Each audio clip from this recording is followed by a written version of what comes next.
Selamat siang, yang terhormat tim penguji. Saya ucapkan terima kasih kepada tim penguji yang telah memberikan kesempatan kepada saya untuk mempresentasikan proposal disertasi saya. Sebelumnya saya memperkenalkan diri, nama saya Mulyana, dengan nomor induk mahasiswa 2066390003.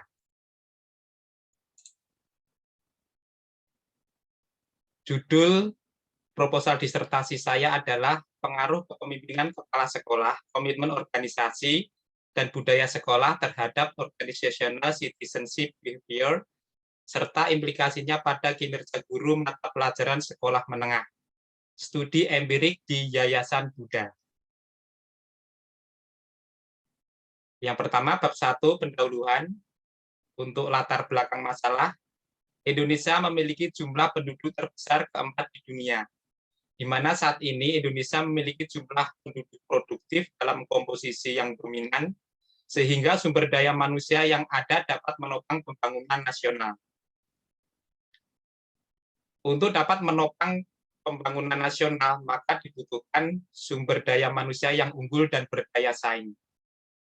Untuk memperoleh sumber daya manusia yang unggul dapat diperoleh melalui jalur pendidikan, baik pendidikan formal maupun non-formal. Gambaran umum penyelenggaraan pendidikan di Indonesia masih belum menggembirakan. Ini bisa kita lihat dari Human Development Index pada tahun 2018, di mana Indonesia berada di peringkat 111 dari 189 negara menurut UNDP. Salah satu faktor penting terselenggaranya pendidikan yang berkualitas adalah tersedianya guru, baik secara kualitas maupun kuantitas yang memadai. Guru merupakan ujung tombak penyelenggaraan pendidikan di sekolah, di mana guru bersentuhan langsung dengan siswa atau peserta didik untuk membimbing, mendidik, membina, mengarahkan, sehingga siswa menjadi manusia yang dewasa baik secara fisik maupun mental. Kinerja guru merupakan faktor penting dalam penyelenggaraan pendidikan di sekolah. Sekolah merekrut atau mempekerjakan guru, di mana yang diharapkan adalah kinerja terbaiknya.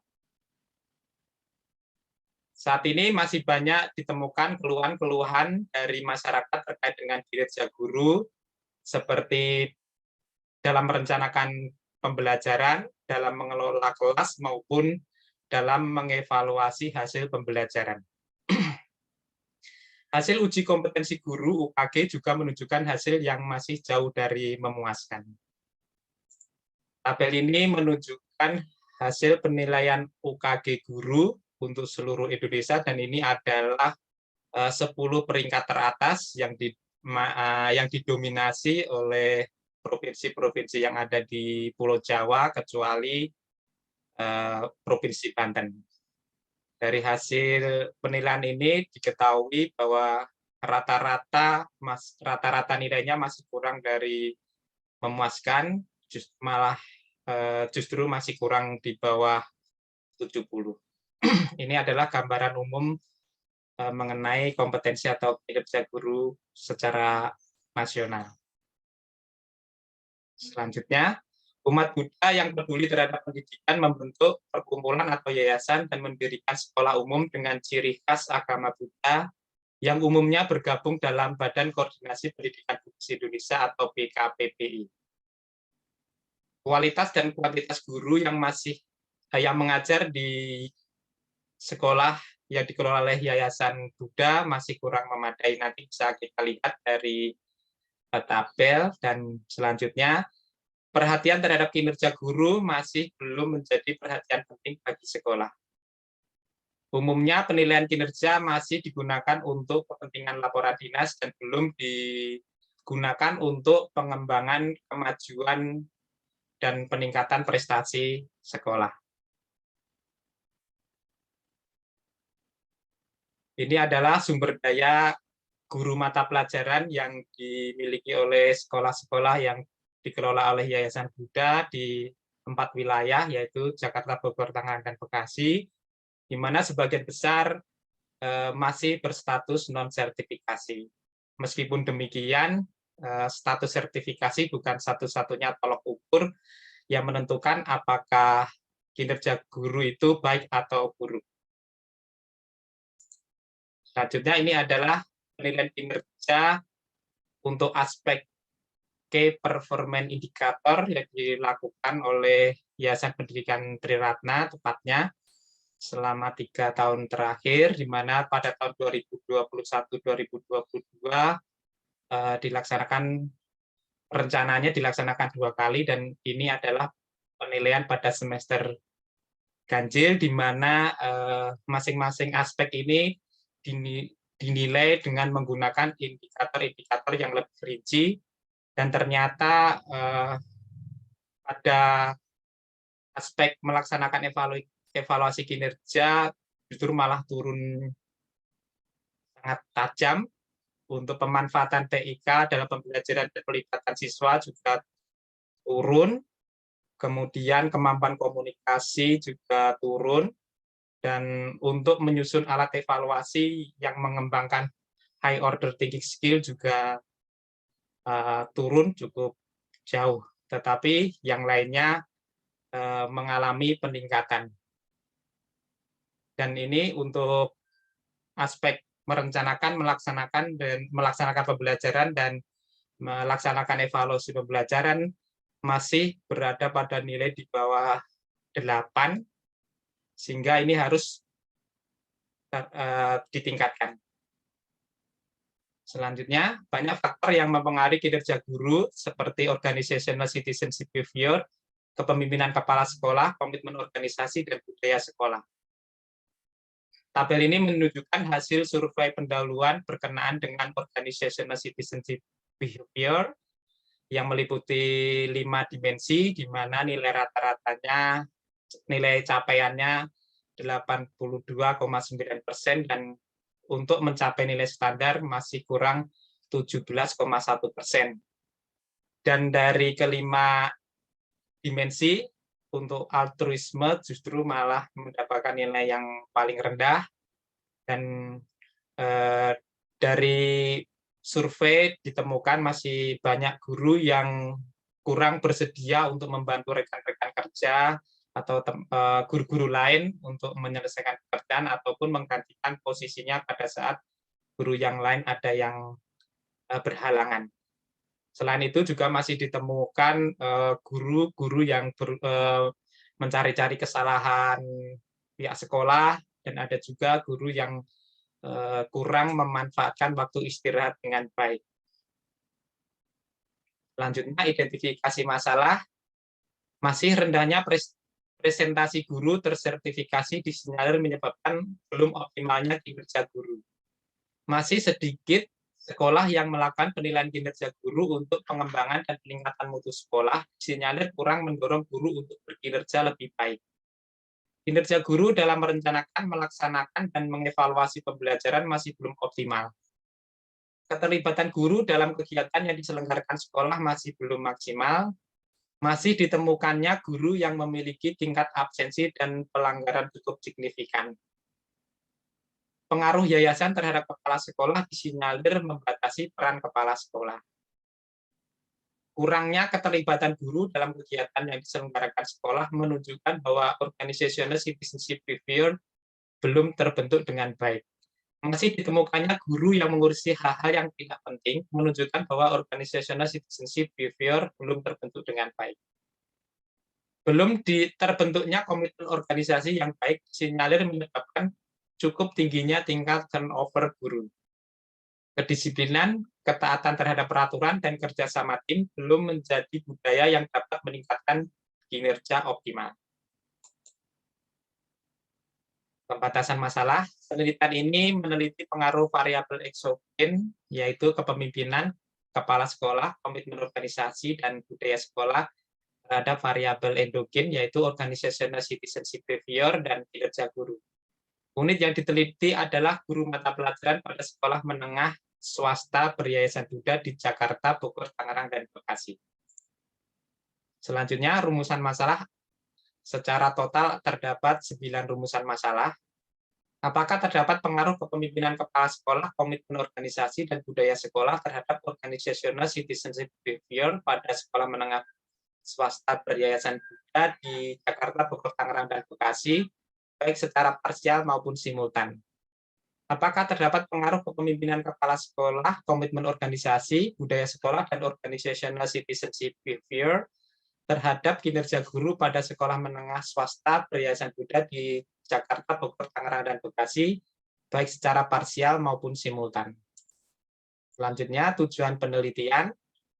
Total keseluruhan terdapat 9 tujuan, yaitu untuk mengetahui pengaruh kepemimpinan kepala sekolah, komitmen organisasi, dan budaya sekolah terhadap organizational citizenship behavior pada sekolah menengah swasta beryayasan Buddha di Jakarta, Bogor, Tangerang, dan Bekasi, baik secara parsial maupun simultan.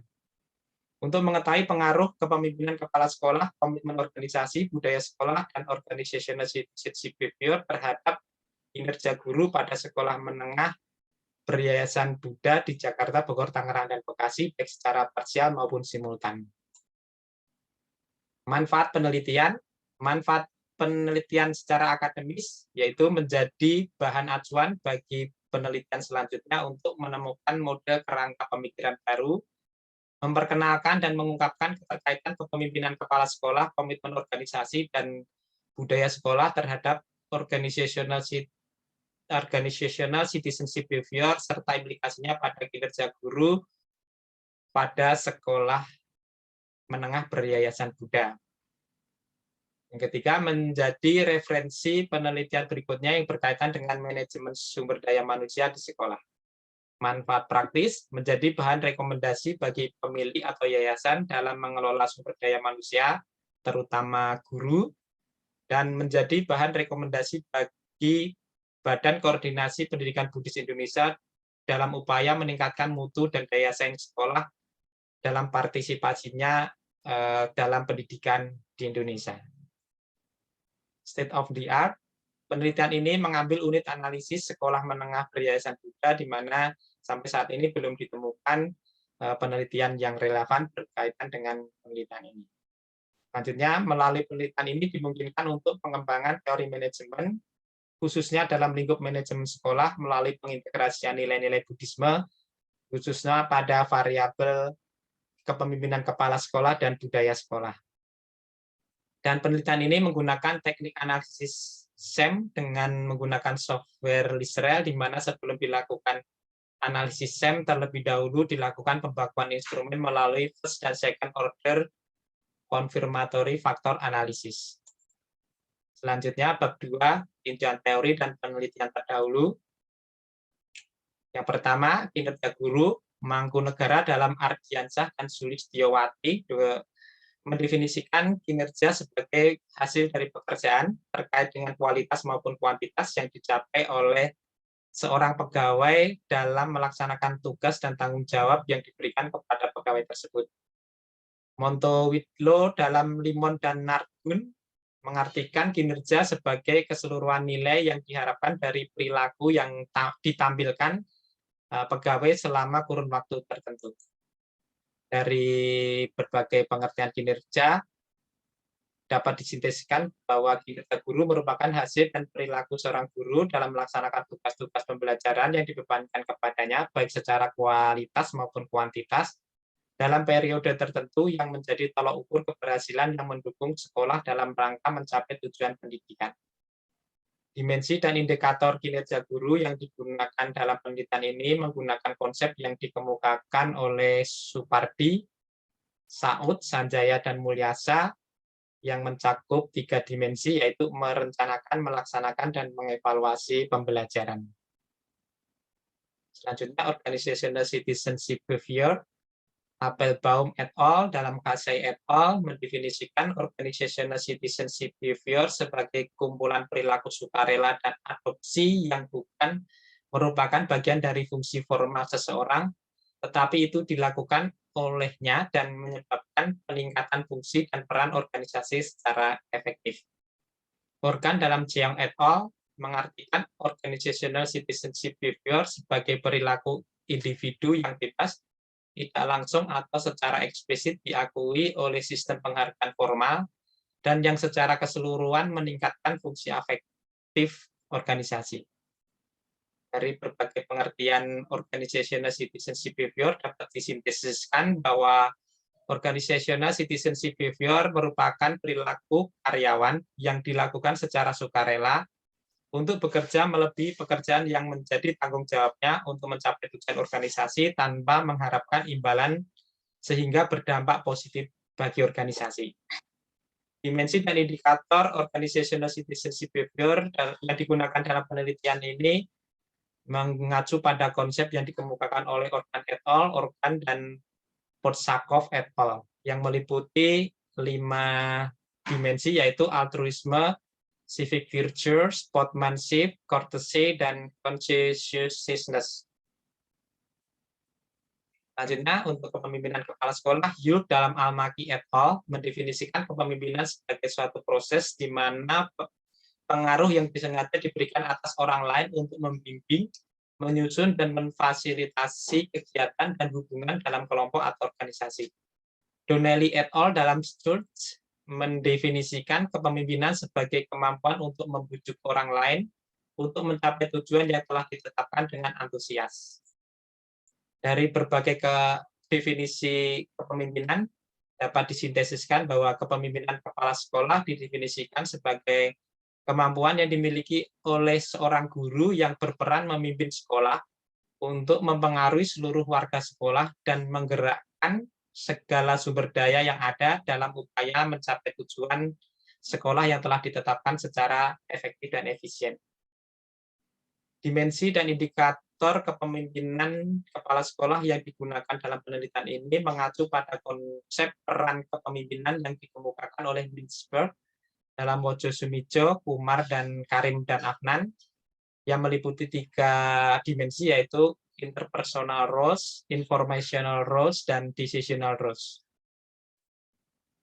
Komitmen organisasi, Lutan et al. Menjelaskan bahwa komitmen organisasi adalah sikap yang mencerminkan loyalitas karyawan terhadap organisasinya dan merupakan proses yang berkelanjutan di mana anggota organisasi mengungkapkan kepedulian, kesuksesan, dan kesejahteraan secara berkelanjutan. Mayer dan Allen dalam Nguyen et al.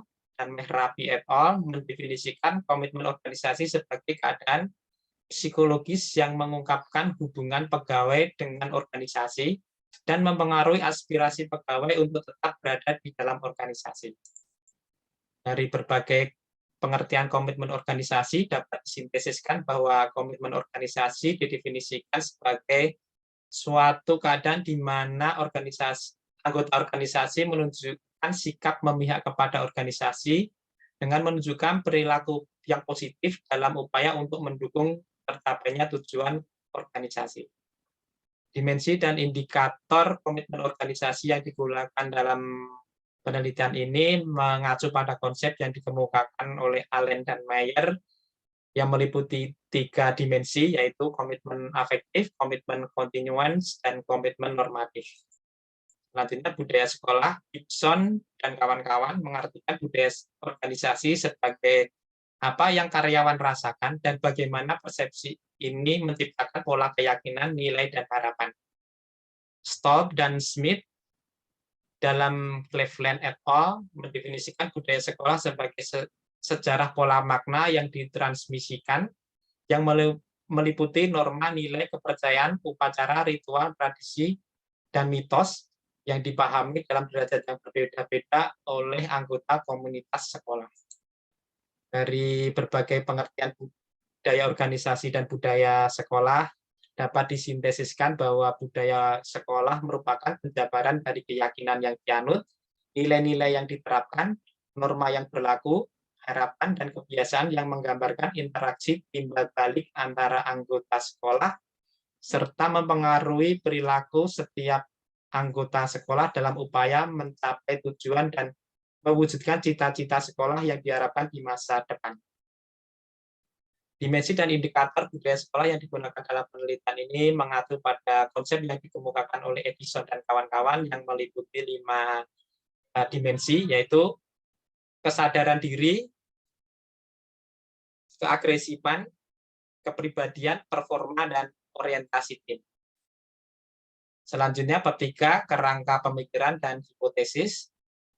Gambar diagram ini menunjukkan bahwa dapat disusun 9 kerangka pemikiran dan 9 hipotesis. Selanjutnya, bab 4, metodologi penelitian. Metode penelitian yang digunakan. Jenis penelitian ini adalah penelitian kuantitatif dengan metode pengambilan data menggunakan survei dan teknik analisis data menggunakan structural equation model atau SEM.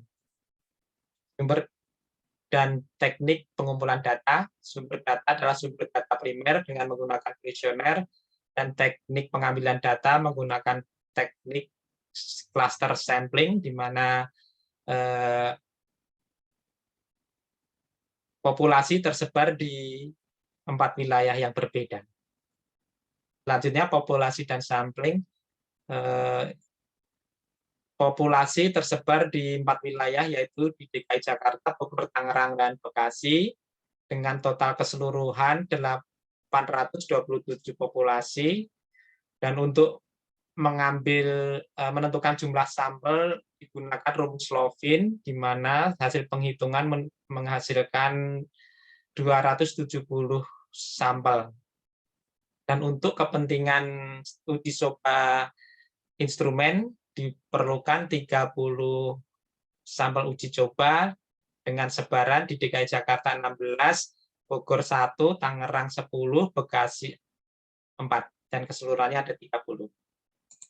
Selanjutnya, rancangan uji instrumen untuk uji validitas menggunakan korelasi produk momen, dan untuk uji reliabilitas menggunakan nilai alpha Cronbach, di mana apabila nilai alpha Cronbach lebih besar atau sama dengan 0,6, maka instrumen dikatakan reliable. Dan untuk kepentingan uji validitas dan reliabilitas menggunakan software SPSS. Selanjutnya, rancangan analisis data penelitian, yang sebelum dilakukan analisis SEM, terlebih dahulu dilakukan first dan second order confirmatory factor analysis, dan setelah itu baru dilakukan menggunakan analisis SEM yang meliputi 7 langkah, yaitu merumuskan model, membuat diagram jalur, merumuskan persamaan model pengukuran dan struktural, memilih data input dan estimasi model, identifikasi model, uji kesesuaian, dan interpretasi dan modifikasi model. Untuk uji hipotesis, berdasarkan gambar ini dihasilkan 4 uji hipotesis, dan berdasarkan gambar ini dihasilkan 5 uji hipotesis, sehingga terdapat secara keseluruhan 9 uji hipotesis. Kriteria yang digunakan untuk uji hipotesis: kriteria pengaruh secara parsial menggunakan nilai T hitung.